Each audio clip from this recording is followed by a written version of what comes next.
Dhaka medical কলেজের মর্গে থাকা জুলাই বিপ্লবে নিহত ৬টি লাশের সন্ধান পেয়েছে বৈষম্য বিরোধী ছাত্র আন্দোলনের গণঅভ্যুত্থান বিষয়ক বিশেষ সেল। ময়নাতদন্ত প্রতিবেদনে আঘাতজনিত কারণে ৫ জনের এবং উপর থেকে নিচে পড়ে একজনের মৃত্যু হয়েছে বলে উল্লেখ করা হয়েছে। ঢাকা মেডিকেল কলেজ হাসপাতালে সংবাদ সম্মেলনে এসব তথ্য জানান বিশেষ সেলের সম্পাদক হাসান ইনাম। আরও জানাচ্ছেন খায়রুল ইসলাম।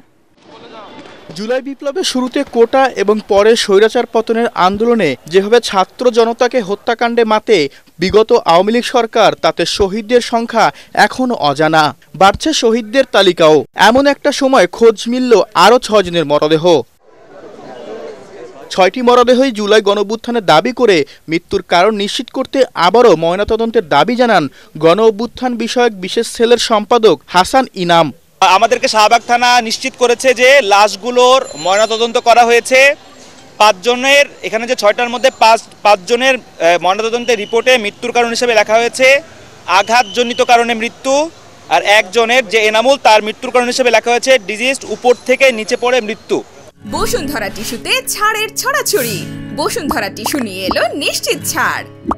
মরদেহগুলো পরিবারের কাছে পৌঁছে দিতে বিশেষ সেল কাজ করছে বলে জানিয়ে তিনি বলেন, ইতিমধ্যে মৃতদেহগুলোর ডিএনএ ও মৃতদেহের পরিহিত আলামত সংগ্রহ করা হয়েছে। যত দ্রুত সম্ভব আমরা যেন এটা মিডিয়ার মাধ্যমে এবং আমাদের বিভিন্ন চ্যানেলের মাধ্যমে এটা প্রচার করি। এই যারা ফ্যামিলি এখনো খুঁজে পায়নি, বিভিন্ন যারা মনে করছে গুম হয়েছে বা গণকবরে চলে গেছে, এরা যেন একটু আসে এবং লাশগুলো দেখে। এবং যেহেতু এখানে ডিএনএ সংরক্ষণ করা হয়েছে, ডিএনএ টেস্ট করলে আশা করি আমরা এটা করতে পারবো, স্যাম্পল মিলাতে পারবো। গণঅভ্যুত্থানে অংশ নেওয়া পরিবারের কোনো সদস্য নিখোঁজ থাকলে গণঅভ্যুত্থান বিষয়ক সেলের সাথে যোগাযোগ করার আহ্বানও জানান হাসান ইনাম। আমাদের সেলের এই লাশ বিষয়ক যোগাযোগের নাম্বার 01621324187। খায়রুল ইসলাম, এটিএন বাংলা, ঢাকা।